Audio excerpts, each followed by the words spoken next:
Installing a system board assembly.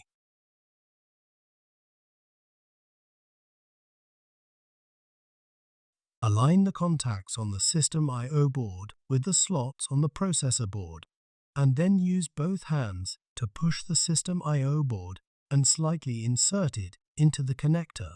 Fasten the screws to install the system I/O board to the supporting metal sheet. Holding the release pins, lower the system board assembly into the chassis.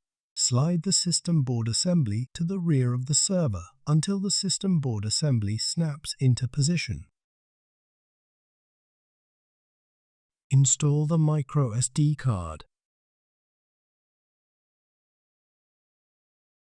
Install the following components onto the system board assembly. Connect the cables to the system board assembly. Install the top cover